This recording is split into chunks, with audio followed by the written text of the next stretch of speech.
olo amin'izay tontolony fiompiana sy ny fambolena azy dia navita ny fiofanana noratoviny momba ny fambolena sy ny fiompiana indrindra teny amin'ny ivitoerana fanofanana sy AFPA Andranovaky mahitsy ireo tanora 30 avy amin'ny faritra Menabe tafiditra indrindra ao amin'ny sehatry ny fampandrosoana ny tontolo ambanivohitra izao famoahana tanora ikirakira fambolena sy fiompiana izao hoy ny ministra eo anivon'ny fiadiana republika misana ny fambolena sy ny fiompiana.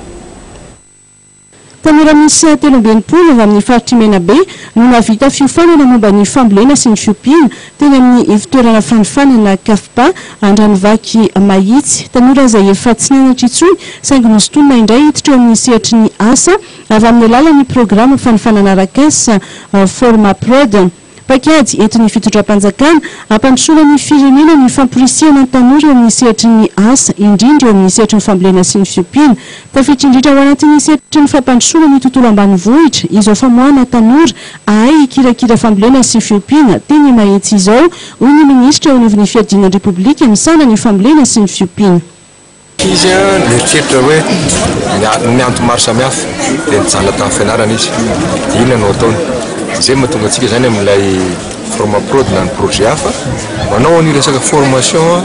ampanao formation an'ireo olon'ireo mba ahafahany fantoka hoe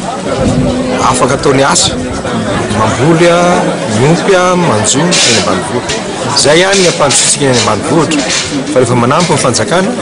manampy ara-teknika ny fanjakana manampy arak'izay fitaovana azo menamena ny fanjakana fa raha le olona ary tsy afaka mandray an'ilay izy fa tsy ampy ny fahalalany indrindra fa tonga ny avy any ivelany tsika zao mahita Japonais eo ahoana fomba ifandraisana an'izay zay indrindra ny ampifandraisitsika ny anamafisantsika ny centre toy izao satria zay mihitsy ny hery isotsona ny ambanivohitra io mba ho any fampandrosoana. Ivitoerana iray eo anatin'ny efatra eto Madagasikara ity KAFPA eto mahitsy ity ivitoerana izay mampiofana ihany koa mpianatra ahafahana mahazo mari-pahaizana manokana. Ny miofana mikasika ny fiompiana kisoa izay misy eo amin'ny 7 ao ny miofana mikasika ny fiompiana koa izay misy eo amin'ny 4 ary ao ireo miofana mikasika ny fambolem-bary sy ny fambolena tsaramaso izay misy eo ambony. Misy fipetrany takina ve nahafahana nandraina izy izy ireo zany dia tanora any amin'ny fokotany any raha tena marina zany dia ireo le atao hoe jeune ireo déscolarisé ka izay lina nijerena ministère amin'ny alalan'ny projet Formaprod zany mba